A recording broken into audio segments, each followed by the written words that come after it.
My name's Matt, and this is my 2022 Hyundai Elantra N.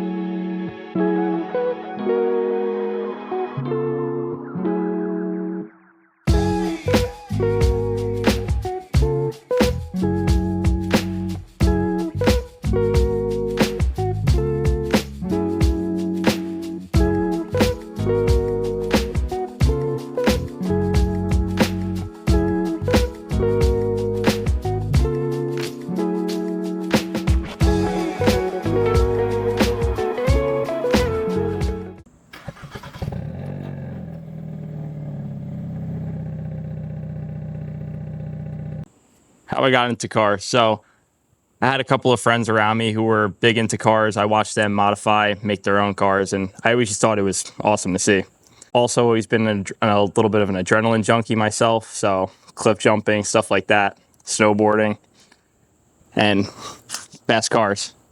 My good buddy, he owned a Veloster Turbo, and he had that thing full bolt-on, stage 3, just soup to nuts done.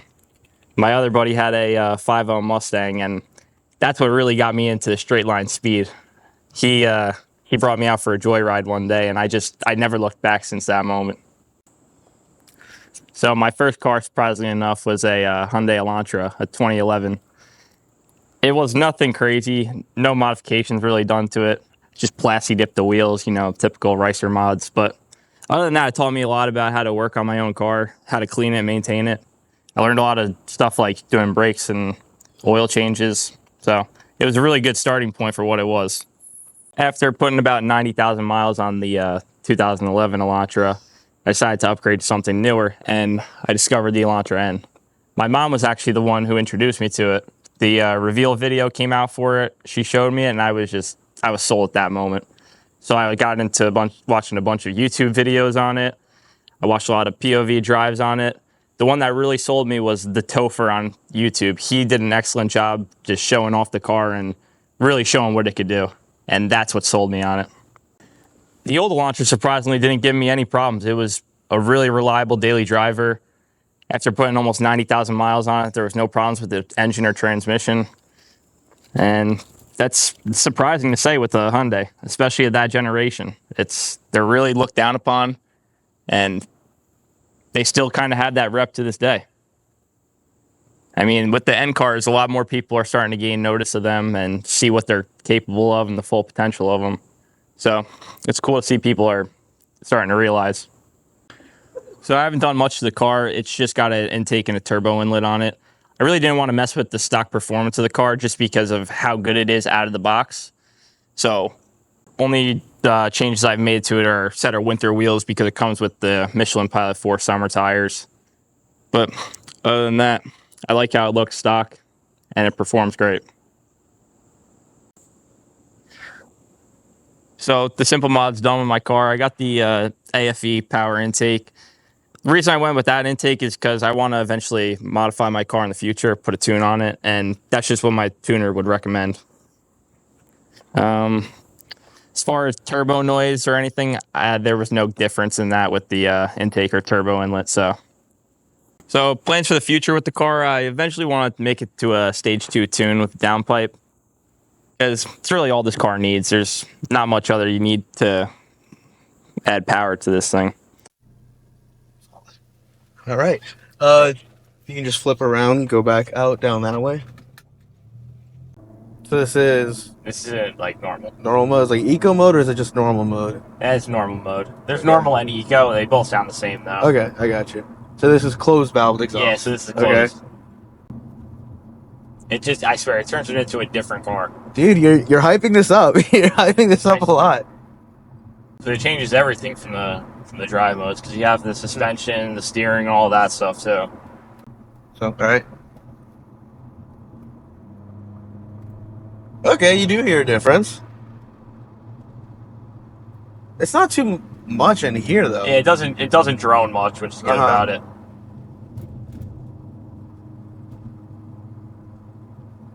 I don't think California has a case. Not gonna lie, it's not No, like anything it's not. crazy or Yeah, yeah. Yeah, like even with the little rev on the yeah, downshift, that's not.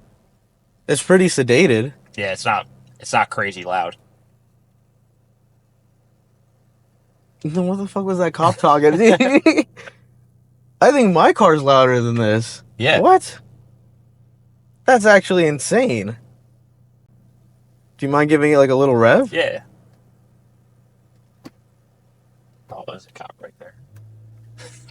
As long as we're not in California, I guess we're fine. Yeah, I guess so. You want to take this right here, and there's some like little windy roads back here too. So it's unless we get stuck behind a minivan.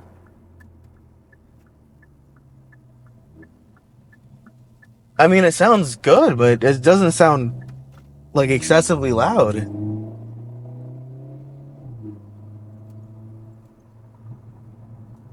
Yeah, like It sounds the good. pops aren't that loud. Huh. I mean, when you get on it, you get some loud pops out of it. I'm not gonna lie, but I don't think it's anything crazy. There are other stock cars that come way louder than this. Yeah. That's actually insane then. What the fuck is California on? Alright. Big question. I already asked it to you, but I need you to explain to the audience. Hyundai Elantra N is offered in both a manual and an automatic. You went with the automatic. Went with the automatic just because I was driving so much for work every day, Mhm. and I never owned an actual manual car. So Do you know how to drive manual? I'm sure if I sat in a manual car, I could figure it out. Okay. I mean, I've done it on like driving games and stuff like that, Mhm. simulator. Is your like commute mostly highway or is a lot of back roads? Is it, It was stop mostly and go traffic? Yeah, my commute was like mostly highway, stop and go traffic. So I get that, yeah. didn't want to be sitting there going just one back and forth from 1 and 2. Now, is it harder to find a manual Elantra N, or do you think there's more? I believe there's less manual Elantra N's, and especially in this color, this is like a hard The colors. spec to find. The color with Beautiful. the manual transmission, impossible to find. Really? I haven't met anybody with one, and a lot of people say that it's hardest one to find. So Now, did you pick this up from like a Hyundai dealer brand new, or you could yeah, find it secondhand? I bought this brand new. I actually went up to upstate New York and bought it. Okay. At a Hyundai dealer in New York? Yeah, Hyundai dealer. Damn, that's dedication. Driving up to New York. You really wanted this car. Oh yeah. I was so on the What is this guy doing? This minivan is just swerving. So online they actually have a bunch of Mhm. allocators, so you could find where they're getting delivered to, because you'll be able to see the Elantras that are in transport going to the Okay. dealers and see what color it is, what transmission Mhm. it has. So I was actually on this website for a couple months beforehand, watching new ones come in on transit, Okay. just waiting for this spec to come Yeah. somewhat close to me. And I finally found this one. And the problem with getting it around me too was everywhere was asking for over MSRP when this thing came out. So I was getting quotes from dealers for $45,000-$50,000 when in reality it's a $35,000 car. 15K markups? Yeah, Really? And this is 2022, right? yeah, 2022. You bought it 2022 or 2021? I bought it 2022, the summer of 2022. 2022. That always confuses me how like they'll Yeah, come out like the last next year. year. Yeah. The summer of 22. So these had just come out then. Yeah, these were like Oh, my 6 bad, you can go months. right. Okay. Wow, 15K markup. Oh.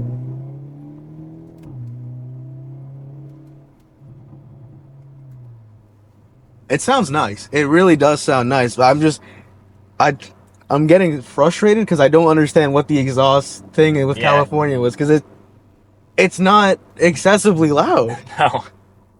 I was expecting like some G35 crazy VQ Oh, yeah. thing, but no, No, it's sedated and it sounds good. Yeah. Like They did a good job with the exhaust on this car. they really They did. really This and I mean, it's the same engine in the Elantra or in Yeah. the Kona N, but it honestly does sound really good. Yeah, just a stock, great sounding, good motor. You've had it what 2.5 years? Yeah, 2.5 years now. Same thing, early adopter. With the was that the first year they made the Elantra? Yeah, it Ns? was the first year they made it. 20. Damn. I mean, I drive this car a lot. Mm-hmm. this car I can just get in and drive for hours. Mhm. I'll go home some nights and I'll just drive this car for maybe 40, 50 miles. Just drive around town, drive all over the place. It's never fails to put a smile on my face. I mean, I take it a lot of places. I go snowboarding a lot. I go surfing a lot in the summer. So I'm always driving to the beach, driving up to the mountains. Mhm. And surprisingly, in the winter, front wheel drive, I put some nice winter tires on it and gets me to the mountain safe through snow, through rain, everything. I've taken a trip up to Hawks Nest. That was a really good trip. My buddy keeps trying to get us to go up there, but dude, it looks amazing. It's awesome. It looks amazing. The roads leading up to it and the roads Mhm. surrounding it are just, it's perfect up there. You don't think You get this the nice right? view, of course. All right, we'll give you this question, right? So 35K MSRP, right? Yeah. So say, all right, the Elantra N, something happens, it goes away, you've got 35K. What are you buying instead of the Elantra N? You can just turn in. That's a good question. 35K, that's your budget.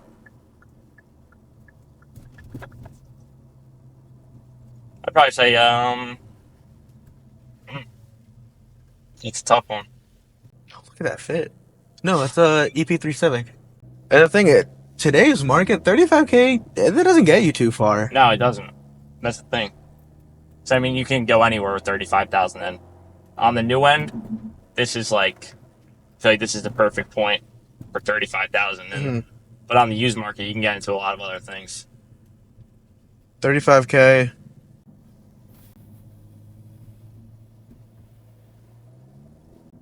You can get a E92 BMW 35K, Yeah. but at that point you're buying like a decade old, or what is it, like 10, 15 years old now, BMW for 35K.